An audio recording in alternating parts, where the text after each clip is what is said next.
The Celestial Pedagogical Institute occupied a space station the size of a small moon, which seemed appropriate given that its administrators possessed egos roughly the size of a large one.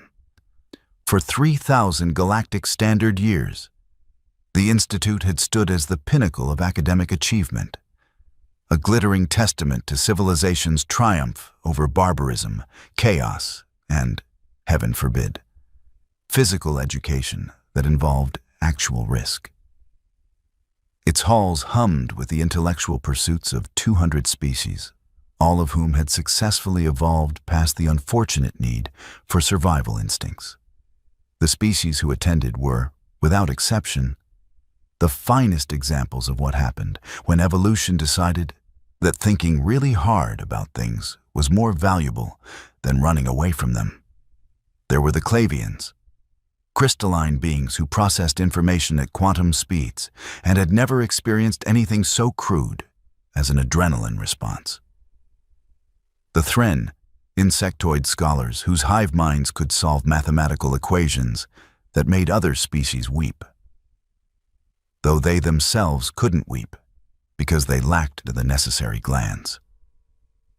The Quorl floated in their mobile aquatic chambers, philosophical to the point of paralysis, debating the nature of existence while carefully temperature-controlled water kept them at optimal comfort. And the Easton, beings of pure energy who had transcended physical form entirely, though they still somehow managed to be pretentious about it. These were the civilized races, the enlightened, the ones who had looked at the universe's tendency toward violence and chaos and said, "No, thank you. We shall build comfortable environments and think elevated thoughts instead." Then there was the human. Nobody was quite sure how she had gotten accepted. The admissions committee had been thoroughly hypnotized by her entrance examination scores, which were extraordinary, and had somehow failed to do a basic background check on her planet of origin. This was unusual, because the Institute prided itself on knowing everything about everyone, particularly information that could be used to create precise hierarchies of intellectual and cultural superiority. Professor Veltros discovered the oversight on a routine morning, which immediately stopped being routine. Veltros was Clavion, meaning his body was composed of living crystal that refracted light in ways that other species found either beautiful or deeply unsettling, depending on their neurological makeup. He prided himself on his logical approach to all matters, his emotional equilibrium, and his complete lack of anything resembling a sense of humor. He was examining student files in his office, a space so meticulously organized that it looked like a computer had been asked to design what sterile would look like if it were a room. "Curious," he said, which in Clavion vocal patterns sounded like wind chimes falling downstairs. Student file 77392B lists homeworld designation as, oh no. His crystalline structure flickered, which was the Clavian equivalent of choking on one's coffee. The file listed the human student's planet of origin as Earth, Sector 7G, Classification Level 12. Classification Level 12. There were exactly 4 Class 12 Deathworlds in the known galaxy, and 3 of them had been quarantined by the Galactic Collective after a single survey team visit resulted in 17 deaths. 4 psychological breakdowns, and 1 surveyor who insisted they had achieved enlightenment but couldn't explain it without screaming. These were planets where evolution had apparently gotten very drunk and decided to make everything as lethal as possible for entertainment purposes. Worlds where the atmosphere could kill you, the wildlife definitely wanted to kill you. The plants had opinions about killing you, and even the weather took it personally if you survived. Earth was special even among these nightmares because it had somehow produced a sentient species that not only survived but thrived to the point of developing space travel. The survey report, which Veltros was now reading with mounting horror, described a planet where 90% of the surface was covered in a substance that could drown you, The remaining 10% featured climates ranging from inhospitable to actively malicious, and the dominant species had evolved by literally out-stubborning everything that tried to eat them. Persistence hunting, Veltros read aloud, his voice crystals vibrating with distress. The human species evolved to simply follow prey until it died of exhaustion. They just walked after it. For days, until it gave up and died. He continued reading. Apparently, humans had internal skeletons that could heal themselves. They had a cooling system that let them operate in temperatures that would shut down most species. They could consume mild poisons for enjoyment. The report listed something called alcohol, and their pain response was apparently optional, based on something called adrenaline, which sounded like a chemical weapon that their own bodies produced. And one of them was currently enrolled in Introduction to Xenobiology, sitting 3 rows back, probably surrounded by species whose most vigorous exercise was page-turning. Veltros pulled up the security feed from his classroom. There she was, looking deceptively harmless. Humans were bipedal, which was common enough, and she appeared to be paying attention to the lecture, which was more than could be said for the Istin in the back, who had gotten bored and started contemplating its own existence as a distraction. She had the typical human features: bilateral symmetry, forward-facing eyes that suggested a predatory evolutionary history, and something the file called melanin that gave her skin a warm brown tone. She looked perfectly nice, completely normal. Not at all like something from a planet where the food chain was less of a chain and more of a free-for-all battle royale. This was going to be a problem. The Celestial Pedagogical Institute's curriculum was designed for species who had evolved in reasonable environments, safe environments, places where the primary evolutionary pressure was think better thoughts rather than don't get eaten by the thing hiding in the plants. The most dangerous thing most students had encountered was a strongly worded critique of their thesis proposals. And now Veltros had to take all of them, including an apex predator from a Deathworld, on the mandatory wilderness survival assessment. The universe, Veltros reflected, had a deeply irritating sense of irony. 3 days later, Veltros stood before his class and announced the upcoming assessment with all the gravity of someone declaring war. The classroom, a magnificent space with adaptive seating for various physiologies and air filtration systems that could handle 200 different atmospheric requirements, fell silent. The Wilderness Survival Assessment, Veltros began, his crystalline form refracting the soft lighting into gentle rainbows that completely contradicted the anxiety now filling the room, is a mandatory component of your xenobiology certification. You will be transported to the Preserve of Educational Wilderness Experiences, where you will spend 3 days demonstrating basic survival competencies. A Thren student's antennae drooped. Define wilderness, please, Professor. An environment that has been carefully curated to simulate natural conditions, Veltros explained.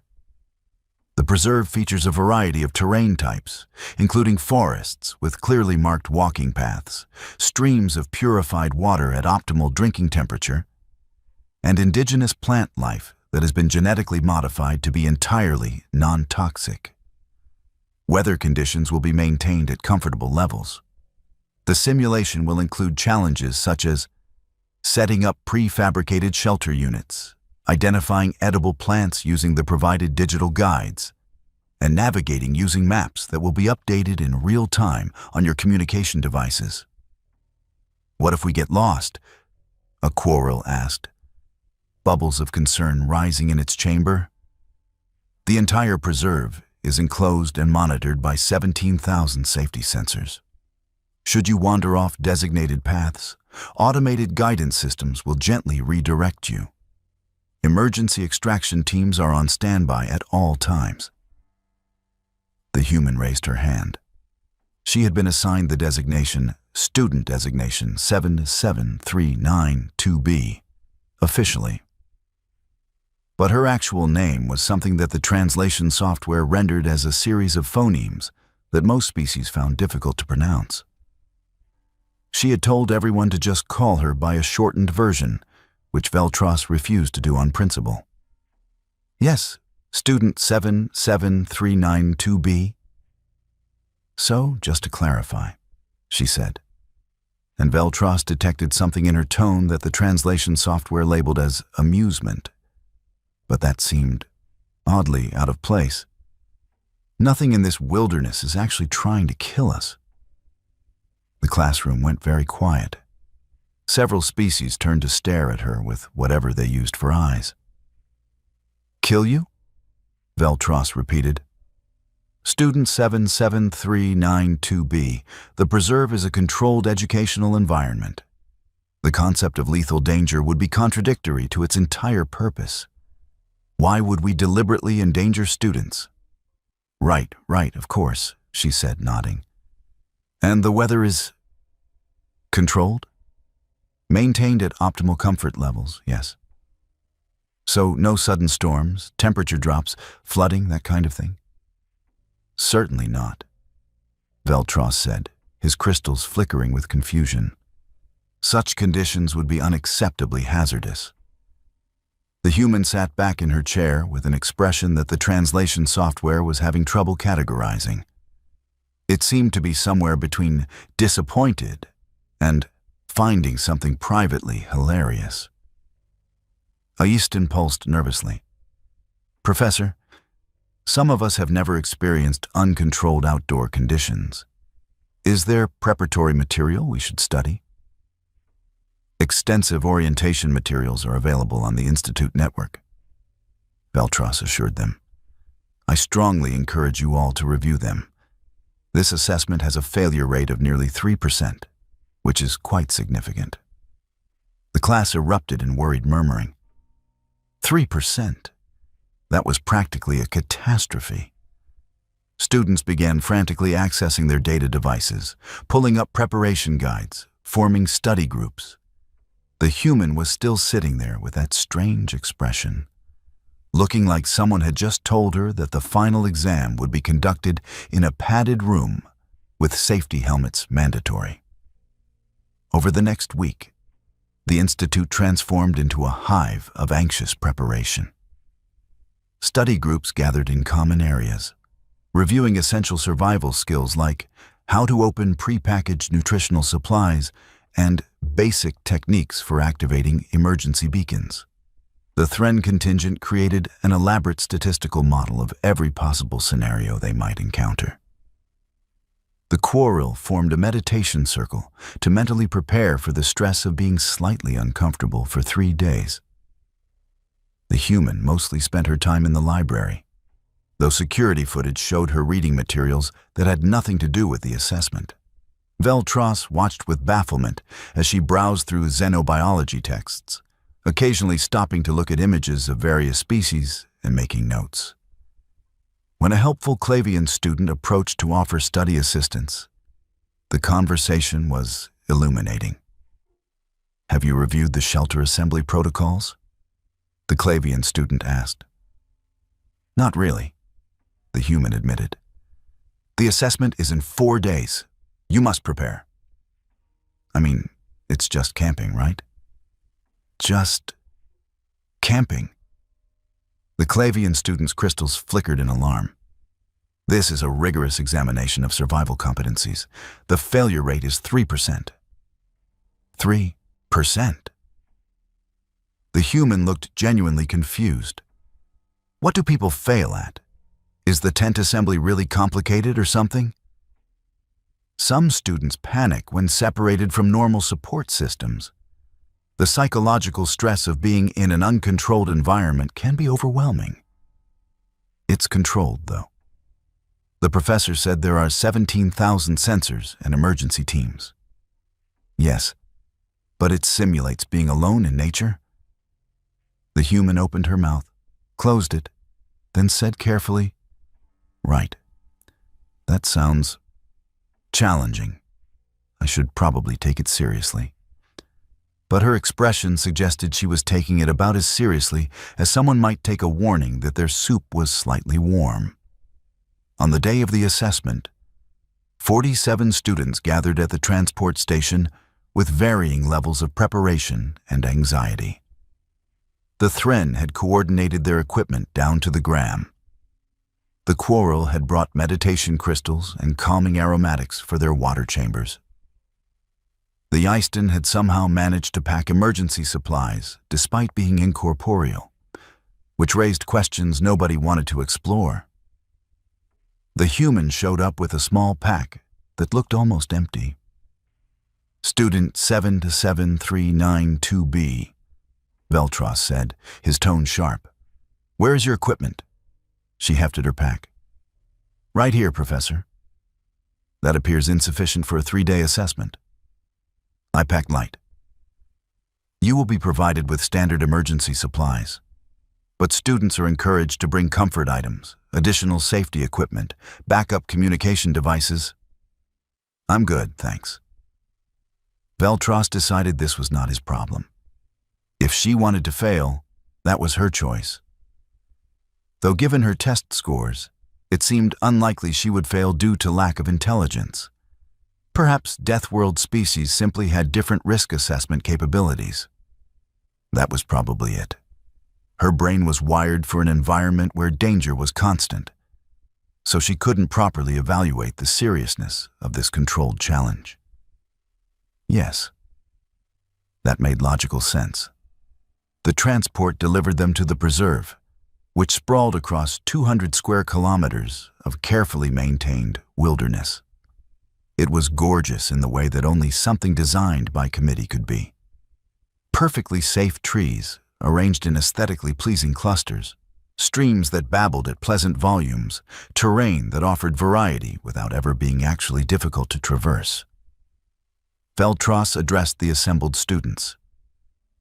"You will be assigned starting positions distributed throughout the preserve. Your objective is to maintain yourselves for 3 days using the provided supplies and environmental resources. Emergency beacons are in your packs. Use them if you experience distress of any kind. Evaluation monitors will be observing your techniques and decision-making processes. Begin." The students dispersed to their assigned zones. Monitoring stations throughout the preserve hummed to life, their sensors tracking every movement, every heartbeat, every decision. In Sector 7, a Thren student carefully unpacked its equipment, cross-referencing each item with its preparation checklist. Shelter assembly began according to the instruction manual, which it read completely before attempting construction. In Sector 12, a Quarrel student hovered in distress over a slightly uneven patch of ground before finally deciding it was acceptable for shelter placement. The process took 47 minutes of careful consideration. In Sector 23, the Human looked at her assigned area, a pleasant forest clearing near a stream, dropped her pack, and said to nobody in particular, "This is nice." Then she wandered off to explore. The monitoring team watched with growing concern as she moved through the forest without consulting her map, stepped over clearly marked safe paths, and generally behaved like someone on a casual stroll rather than someone being evaluated. She stopped to examine plants that weren't on the approved edible list, touched trees without checking the safety database, and at one point sat down next to the stream and just watched the water. "Is she experiencing assessment paralysis?" one monitor asked. "Unclear," another responded. "Her vital signs show no stress markers. Heart rate normal. Breathing relaxed. She appears to be enjoying herself." This was unusual. Most students were maintaining elevated stress levels appropriate to the challenge. Even the well-prepared ones showed signs of heightened alertness. But the Human's physiological readings suggested she was having a pleasant afternoon outdoors. By evening, The divergence in approaches became stark. Students throughout the preserve had activated their prefabricated shelters, successfully identified approved edible plants using their guides, and were settling in for a night of mild discomfort under controlled conditions. They had small fires going, ignition devices provided, and were clustered in their safe zones, proud of their accomplishments. The human had built a shelter that wasn't in the manual. The monitoring team stared at the footage in confusion. She had used branches, leaves, and some kind of weaving technique that created a structure that was objectively superior to the prefabricated units. It was waterproof, insulated, and looked like it belonged there, unlike the obvious artificial constructs everyone else was using. Where did she learn that? A monitor asked. Unknown. That technique is not in our database. Should we flag this as irregular? Her shelter is functional and safe. No protocol violation, but noted in her file. Then she started a fire, and the monitoring team nearly activated emergency protocols. She hadn't used the provided ignition device.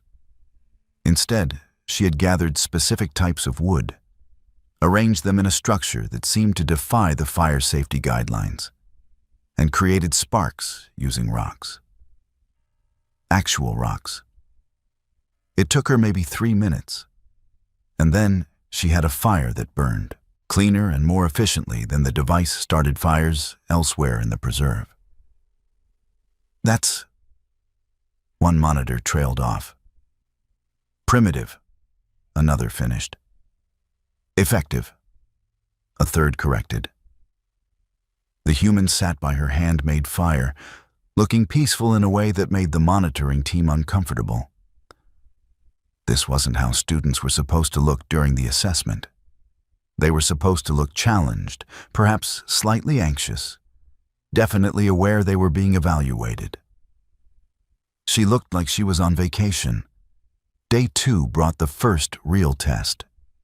The automated systems introduced a challenge scenario, a sudden change in weather conditions. The temperature dropped by 7 degrees, and a light rain began to fall. This was considered quite severe, and emergency teams went on high alert. Throughout the preserve, students scrambled to activate their shelter weatherproofing, consulted their emergency guides, and generally responded with appropriate concern. 17 students activated their emergency beacons, deciding that slight dampness was beyond their tolerance levels. The human tilted her head back and let the rain fall on her face. "Is she malfunctioning?" a monitor asked. "I don't think humans can malfunction in that sense," another replied, "but her behavior is highly irregular." She adjusted her shelter slightly, demonstrating an understanding of water runoff that wasn't in any manual. Then she collected rainwater in a container she had apparently made from folded leaves, despite having a perfectly good water purification device in her pack. "Why isn't she using her equipment?" a frustrated monitor demanded. "No protocol requires equipment usage, only successful survival." "This is unorthodox." "Unorthodox isn't against regulations." Meanwhile, in Sector 8, a crisis was developing. A Easton student had drifted too close to a stream during the rain, and the slightly elevated water level had alarmed it into an energy fluctuation that disrupted its containment field. It was in no actual danger. Safety systems had activated immediately, but it was experiencing significant distress. The emergency team prepared to extract it when the human appeared. She had apparently heard something. The monitors weren't sure what, as the Easton's distress wasn't audible to most species, and crossed 3 sectors to investigate. This was alarming because students weren't supposed to leave their sectors, but also because she had navigated through the rain and forest with casual ease that suggested this wasn't even slightly difficult for her. The Easton pulsed frantically. "My containment. I cannot stabilize." The human assessed the situation with a speed that startled the monitoring team. She didn't panic, didn't freeze, didn't consult a manual. She looked at the Eiston, looked at the environment, and acted. "Your field generator," she said, pointing. "It's wet. That's causing the fluctuation. I cannot reach it. If I move, I will destabilize further." The human waded into the stream. The monitoring team shouted at their screens, but she couldn't hear them, and retrieved the generator. The water was cold, perhaps dangerously so for species not adapted to temperature variation. But she seemed unbothered. She examined the device, shook water out of it in a way that suggested she understood the technology despite it being alien, and placed it on a dry rock. "Give it a minute to dry out," she told the Eiston. "Your containment should stabilize." "How did you know what to do?" "Electronics don't like water," she said with a shrug. "Pretty universal constant." The Eiston's field stabilized. The crisis was over before the emergency team had even arrived. The monitoring team sat in stunned silence. "File report," the lead monitor finally said. "Student 77392B demonstrated emergency response capabilities exceeding assessment parameters. Also, flag for investigation. How did she get to Sector 8 from Sector 23 in under 6 minutes through difficult terrain in the rain? Should we be concerned? Unknown. But I'm going to review her homeworld file." 20 minutes later, the lead monitor was reading about Earth with an expression of growing horror that translated across species boundaries. Day 3 was supposed to be the final challenge, a test of navigation skills. Students were required to reach a designated extraction point using only their maps and basic orienteering equipment. The route was clearly marked, impossible to get lost on, and included rest stations. Most students completed it successfully, though several took much longer than anticipated due to frequent breaks and careful route verification. The human reached the extraction point first, 2 hours ahead of schedule, and she hadn't used her map. "How?" Veltros demanded when she arrived. She looked confused by the question. "I followed the sun and terrain patterns. The extraction point was obviously going to be at the highest clearing with flat landing space. That's where I'd put it. You were supposed to use the navigational tools." "I did navigate, though. I just used my eyes. That's not..." Veltros's crystals flickered rapidly. "That's not what the assessment was testing." "Oh." She paused. "Did I do it wrong? I can go back and use the map if you want." "No, you passed, obviously. You're here, you survived, you even assisted another student." His tone made "assisted" sound like an accusation. "But your methodology was highly irregular." "Sorry?" "Don't apologize, just wait here for the others." She sat down and pulled out some kind of food from her pack. Veltros watched with horrified fascination as she ate something that definitely wasn't on the approved supplies list. "What is that?" "Oh, I found some berries yesterday. They're good." "Berries that aren't on the approved edible list?" "Yeah, but they're clearly non-toxic. Similar cell structure to rubus species back home, and the birds here were eating them, so I figured they were safe." "You figured?" Veltros repeated faintly. "You figured based on alien bird behavior and cellular analysis you performed with what equipment?" "My eyes?" "Professor, are you okay? Your crystals are doing a weird thing." Veltros was not okay. Veltros was experiencing something that his species didn't have a word for, but that humans would recognize as a stress migraine. He was having an existential crisis about his entire curriculum, his understanding of education, and his assumptions about reasonable student behavior. When all students had been extracted, all except for the 17 who had emergency beaconed out early, Veltros gathered them for final evaluation. He stood before them, looking at their tired but proud faces, and then looked at the human, who appeared refreshed and possibly disappointed it was over.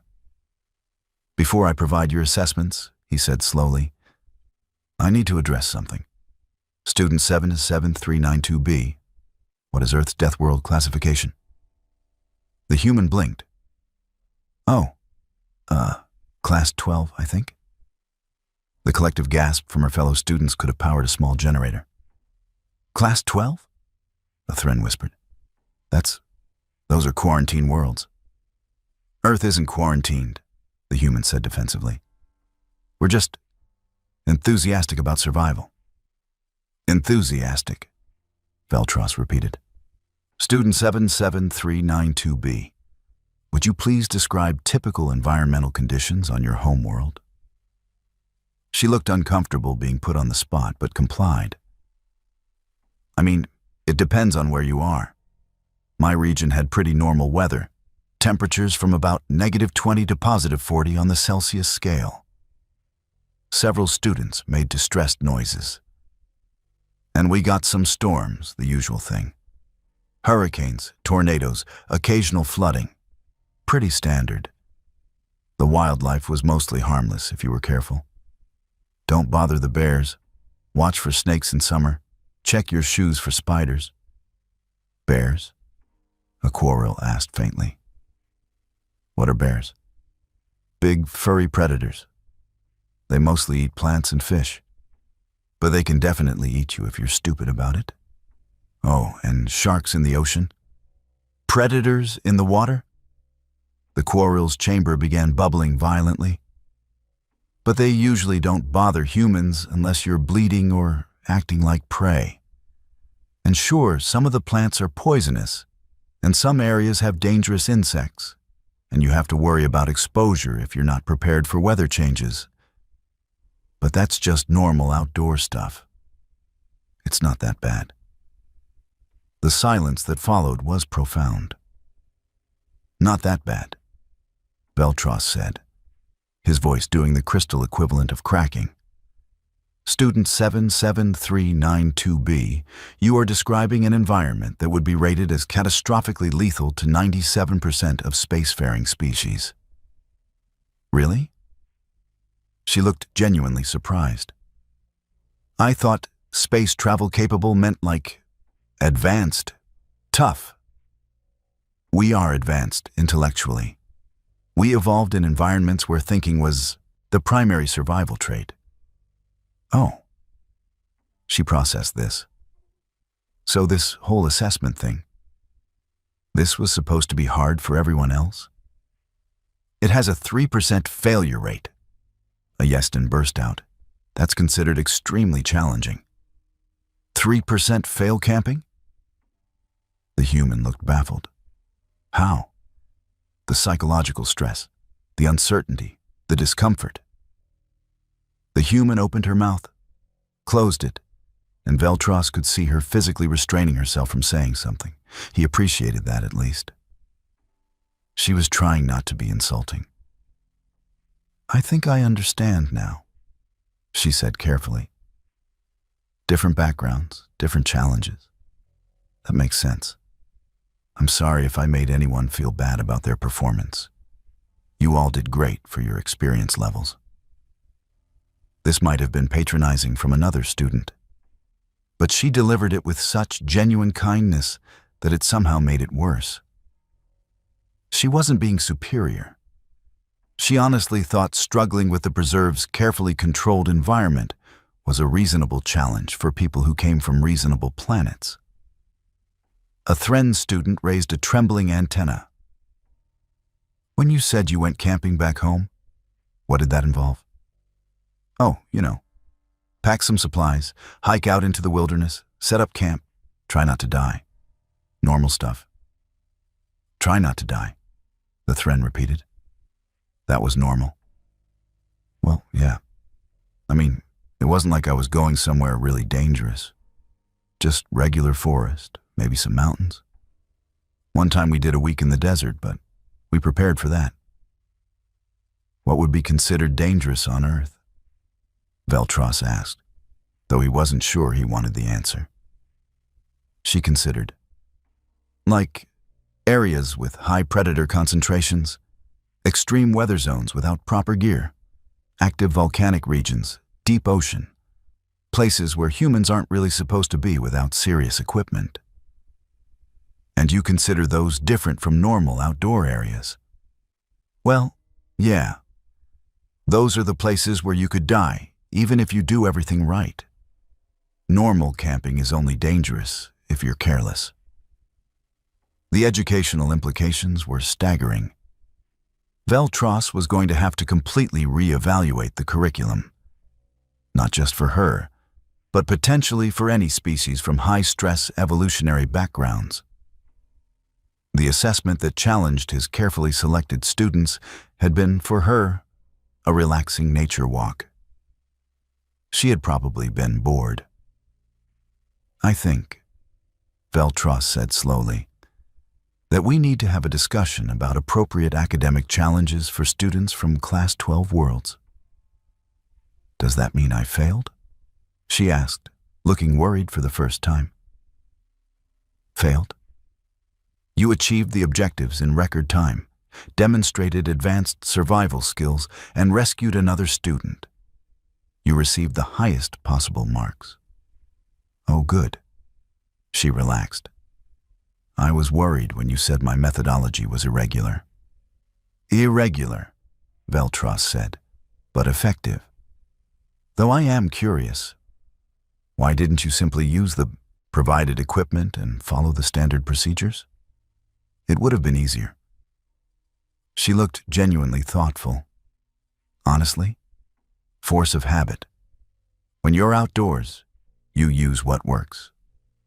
The manual stuff is fine, but why would I assemble a prefab shelter when I can build one better suited to the specific conditions? Why use an ignition device when friction fire is faster once you know how? Why follow a map when terrain navigation is more direct? Because, a Clavian student said, that requires skills most beings don't possess. But they're not hard skills. Anyone can learn them. Anyone from a Deathworld, perhaps, Veltros corrected. Student 77392B, most species never face conditions that require such adaptations. We evolved past the need for primitive survival skills. Oh. She looked around at her classmates, and something shifted in her expression. Understanding, maybe, or sympathy. I guess that's nice. Safer, less stressful. You think our existence is less stressful? The Yeaston asked. Well, yeah. You don't have to constantly assess your environment for threats. You don't need backup plans for your backup plans. You can just exist without that underlying calculation of risk. That sounds peaceful.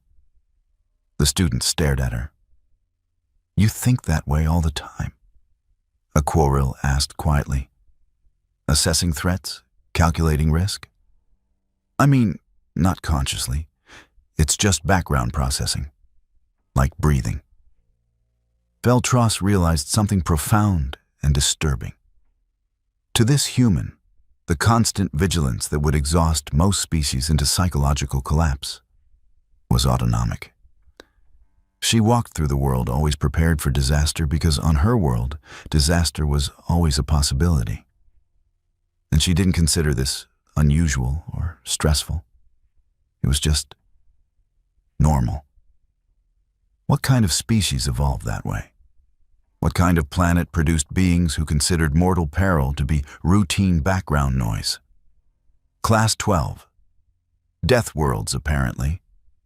The assessment concluded with all students receiving their evaluations.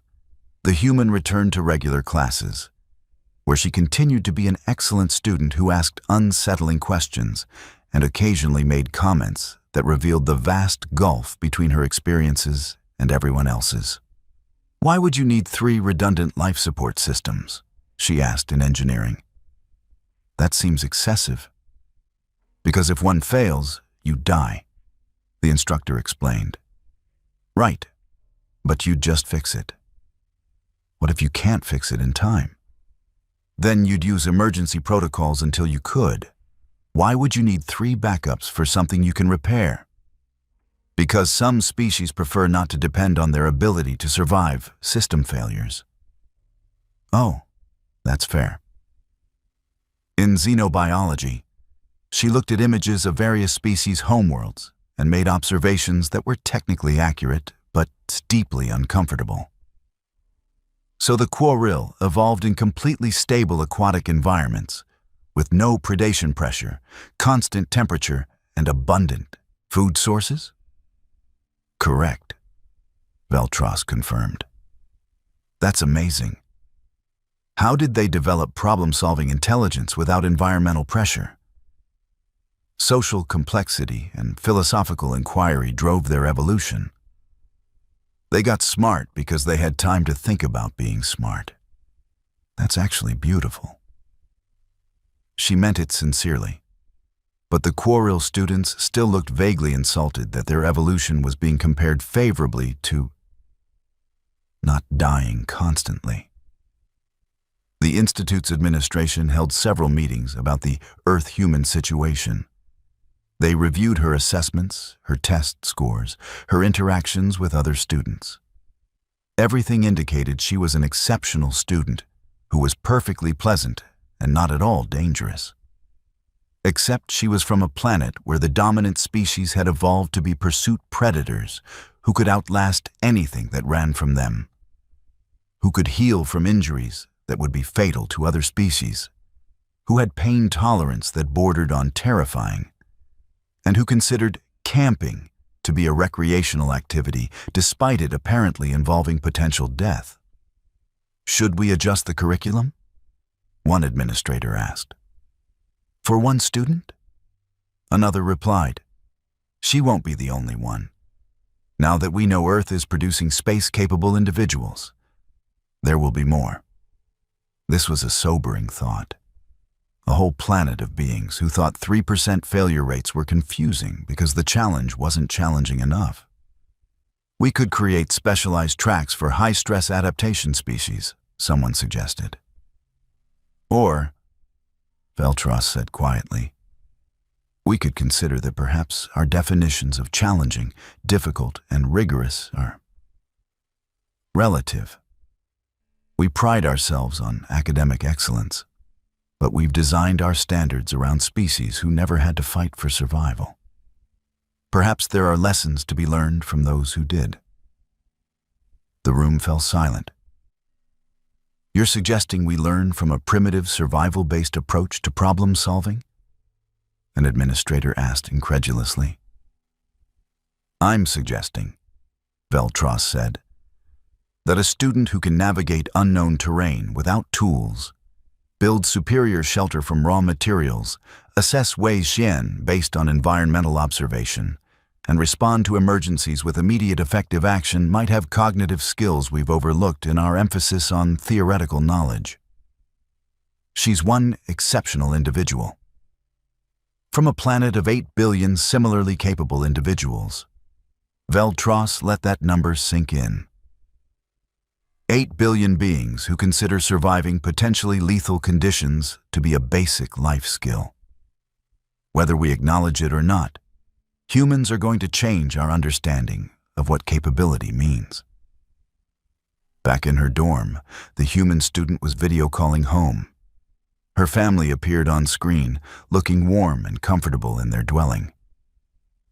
How's Fancy Space School? Her parent asked. It's great. Really interesting. The other students are nice. Making friends? I think so. Though I kind of made things weird during the survival assessment. Weird how? Apparently it was supposed to be really hard, but it was basically just car camping. I didn't realize everyone else would struggle with it. They struggled with camping? They're not from Earth, Mom. Their planets are nicer, safer. They didn't evolve dodging predators and surviving climate chaos. Huh. Her parent processed this. Must be nice. That's what I said. But then I felt bad because they seemed insulted that I thought their evolution was nice. Well, it is nice, Nothing wrong with evolving somewhere you don't have to worry about everything trying to kill you. Right? That's what I think. Anyway, I got top marks, but I think I accidentally made the professor have an existential crisis. That's my girl. Hey, speaking of crisis, did you hear about the typhoon that hit the coast? Oh no, is everyone okay? Yeah, the Johnsons lost their roof, but everyone evacuated fine. Normal storm stuff. The human chatted with her family about normal storm stuff, completely unaware that in the administrative offices of the Celestial Pedagogical Institute, several species were having intense debates about whether normal storm stuff should involve roof loss and evacuation. Veltros sat in his office, looking at the revised curriculum proposals on his screen. They wanted to create challenge tiers, wanted to segregate students by evolutionary background, wanted to protect the civilized species from feeling inferior to the primitive ones. He deleted the proposals. Instead, he opened a new file and began writing a completely different kind of document, a proposal for integrated survival skills education, taught by students from high-stress worlds to students from low-stress worlds. Not as a replacement for existing curriculum, but as an addition. Because perhaps, just perhaps, the galaxy's finest educational institution could stand to learn something from species who had to be excellent at survival before they could be excellent at anything else. The human had taught him something valuable, though she'd never know it. She'd shown him that intelligence wasn't just about processing information in comfortable environments. Sometimes it was about processing information while your environment actively tried to kill you. And beings who could do that, who could think clearly while managing a constant background assessment of mortal risk, who could solve problems with limited resources under pressure.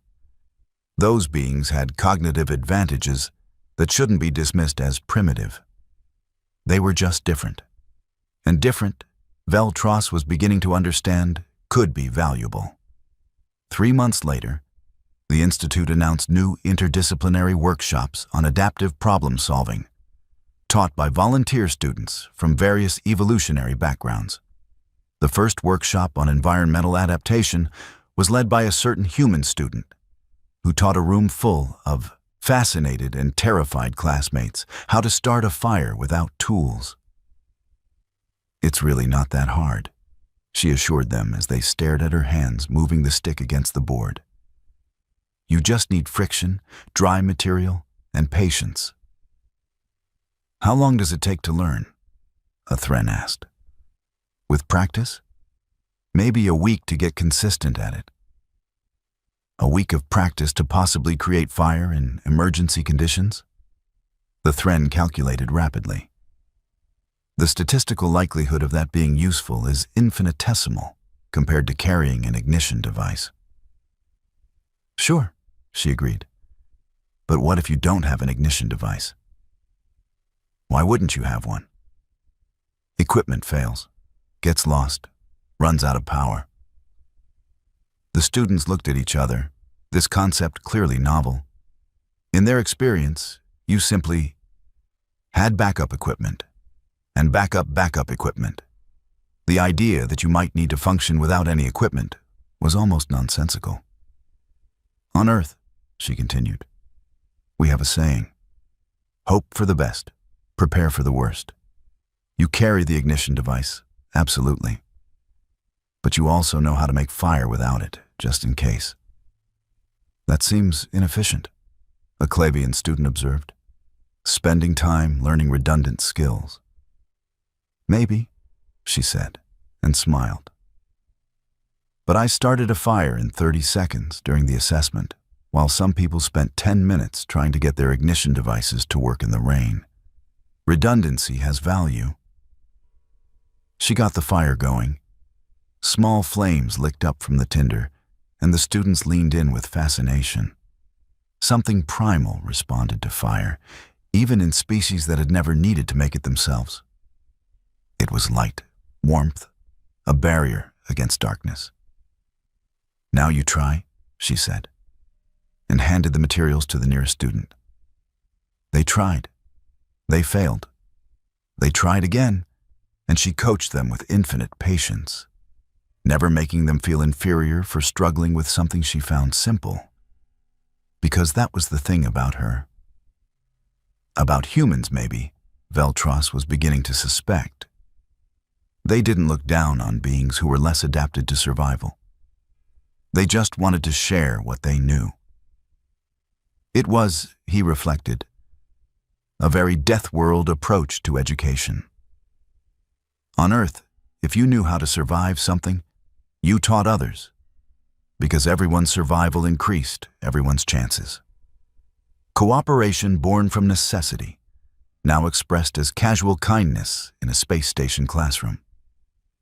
The galaxy's finest educational institution hummed with activity, its halls filled with species pursuing knowledge. And now, in one small workshop, students from the safest worlds in the galaxy were learning skills from the most dangerous one, taught by a young woman who didn't think there was anything special about knowing how to create fire with sticks. She was, after all, just a student trying to pass her exams. The fact that she came from a Class 12 Deathworld was just background information. Barely worth mentioning. The universe, with its infinite capacity for irony, had placed this unassuming human in an institution designed to celebrate the triumph of thought over survival, only to prove that maybe, sometimes, the best thinkers were the ones who'd had to think their way through survival first. Veltros watched his student teaching fire-making to a Yeaston who didn't even have physical hands, both of them problem-solving adaptations together, and thought, yes, perhaps this is exactly what education should be. Though he still wasn't sure he'd recovered from the assessment incident. His crystals flickered in what might have been amusement, or possibly trauma. With Clavions, it was hard to tell. Claude is AI and can make mistakes. Please double-check responses.